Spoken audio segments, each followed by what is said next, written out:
and to Scousers with a Passion. Thank you so much for all the comments, all the shares. We're really excited about this series. You know I am. And today we are here with one of my gym buddies. I like to pretend I'm really famous. Gym buddies for life. And as you know, I let my guests introduce themselves. So I will let Dave tell you all about himself and his business.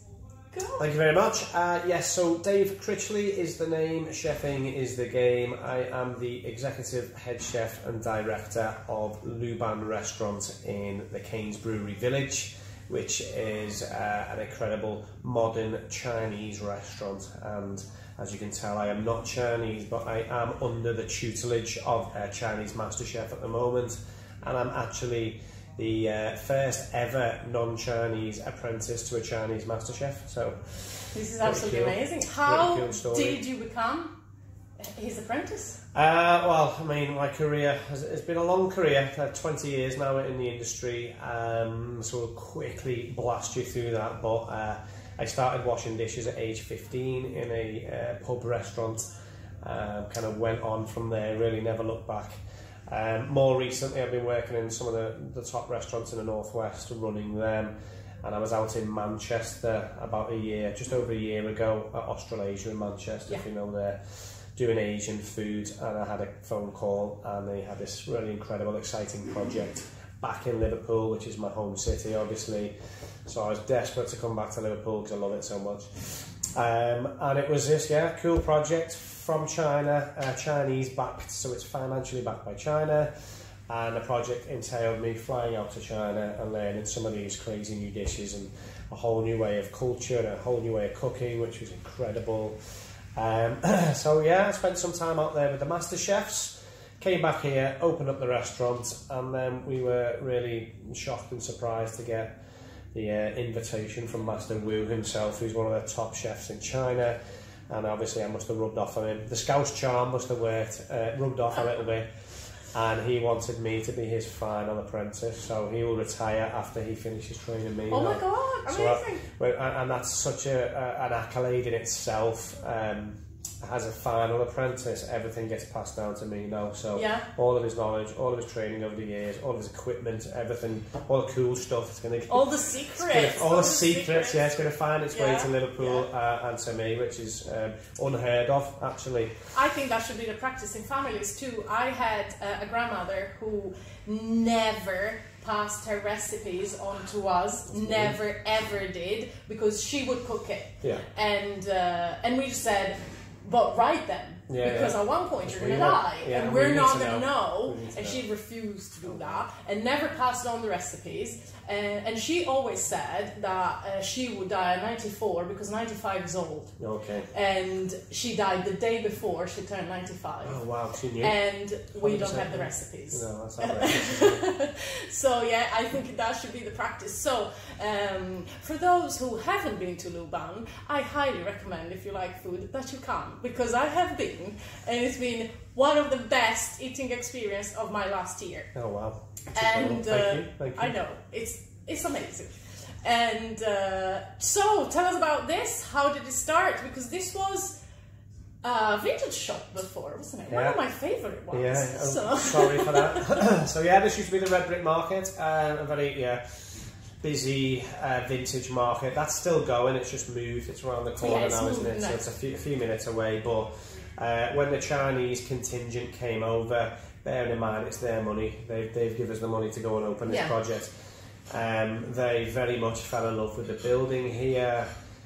We gave them a few locations. One of them was Albert Dock, one of them was here. There's another place in town as well. And out of all of them, they said, no, this feels like home. We recognise this kind of architecture, we like this. And so yeah, they're the boss, they chose, and then we converted the market into what you see now, which is this incredible space with these beautiful dining rooms. So yeah, a little bit different from the market that you used to come to, but it's a very beautiful restaurant now in the style of what we saw out in Tianjin last year. Yeah. So when a business starts, kind of slowly picks up. But usually in Liverpool, we're used to new restaurants and new eating places opening all the time. And if it's a student kind of target, it gets filled up really soon. But you haven't got this kind of target. So I was wondering, and you're also not in the eating road of Liverpool. So I was wondering, how was it? Was it difficult? Did it pick up fast because of how niche it is, or how was it? Yeah, so very interesting. Obviously, we're bringing a style of Chinese dining that the UK has not seen before. The vast majority of people, especially in Liverpool as well, will be used to a Cantonese, westernised version of Chinese food. And we're trying to bring the authentic flavours and the authentic recipes to Liverpool. So first and foremost, you've got to think, is there a little bit of pushback immediately on, this is not Chinese food, you know what I mean? Well, technically it is the most authentic Chinese food you'll have. And secondly, like you said, yeah, we were off the beaten track. So we're in the Keynes Brewery Village, which obviously is the Baltic Market, and it's got some great pubs and bars around there. There isn't a kind of high-end restaurant there. Well, there is now. That's us. We are here. But it's not quite in fitting with everything else, but that's more because the Chinese wanted to be here. And we almost think it's nice to be the little hidden gem. I think it's a great location. I love it. It's fantastic location, it's brilliant. So yeah, we started well. We only opened it last November. And to be fair, we had a real good start. November and December was fantastic for us as a brand new business. And as the word slowly started getting out, and our social media started to build, and people started to get to know us and who we are and what we were doing, and understand a bit more about the project. Yeah, we got really busy. It was fantastic. And then unfortunately, the worst case scenario happened, as we all know, and we had to close again for obvious reasons. But since coming back in August, we've been absolutely rammed. So end of July, August has been incredible for us. The Eat Out to Help Out really helped. We opened up extra days to accommodate that, and it has been really busy. We've done hundreds and hundreds of new people that have never been here before, and it's been fantastic. So really grateful for that opportunity to kind of reopen and relaunch. So now it's been really good. There were challenges, there always will be challenges, but specifically where we were, like you said, and with that niche market, it is a high-end restaurant. You are going to spend that little bit more on your dinner, but hopefully for that. But then again, you're going to spend a bit more because this is Liverpool, and it's a place where you can eat with £2.50, which I've never found anywhere else in the world. Every time my parents, I'm Italian, and every time my parents visit, my dad insists on taking us out for lunch, and every single time, I've lived here 10 years now, and every single time the bill arrives, my father looks at the bill and keeps going, check the bill, I think they've forgotten something. Because nowhere else in the world you can eat at this little prices. So I think, and this leads me, I think, to the next question, which is, why Liverpool? Because setting up something like that, one might say, you know, you might have told your investors, why don't we go to Manchester, or why don't we go to London, or because obviously, for example, one of my clients is an interior designer and she's from London, and I was talking about the meal we had here and blah blah blah blah blah, and she asked me how much I paid, and when I said, she said, you said this was a high-end restaurant. So for London, also good value. Also for London, these are not prices that you think, not London prices. Oh my god. No, so why not bring this kind of, it is a luxury dining experience, or the one I had was, and I eat a lot, and so why not go somewhere else? Liverpool, a fantastic place to be, and the Chinese really enjoy being in Liverpool of all cities across the UK, especially from this region of China. Tianjin is a very similar city to Liverpool, so the history of the ports, the big river running through the centre, the architecture, the way the people are, the sense of humour, the music, the fashion, everything lends itself. They're very similar cities, which is really crazy. Except Tianjin's a little bit bigger, 18 million people live in there, and it's more the size of England. But anyway, so Liverpool was the choice for them straight away. But then you've got to think, the history that Liverpool has. It's the oldest Chinese community in Europe. Yeah. And some incredible Chinese ties there as well. Liverpool is twinned with Shanghai, so there's loads of ties between Liverpool and China. Historically, the trade there has been incredible. So this was the place for us to be. It felt like home. When the Tianjinese, I think is the correct term, come over, they feel at home here. Yeah.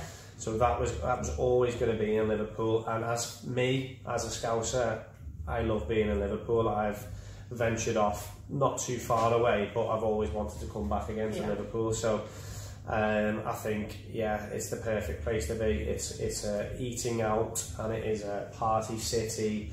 It's very much a social city. So for our business, this is the right place to be. It's cool. And I'm very happy you're often here and not somewhere else. And I'm happy we're here as well, which means I don't have to travel too far from home. But it made a lot of sense to be here in Liverpool, and Liverpool's just the best city anyway, so, why else would you want to go? Agree. So really, this brings us to almost the end. As you know, I always end with like a motto, a phrase you live by, a specific inspirational quote that you might like. I know. Men all do this face when I get to this point. I know exactly what it is. I did pull the face, but my one piece of advice that I've always tried to stick to, and maybe not an inspirational motto, this is a bit of advice, is never put off till tomorrow what you can do today, okay? Oh, I like that.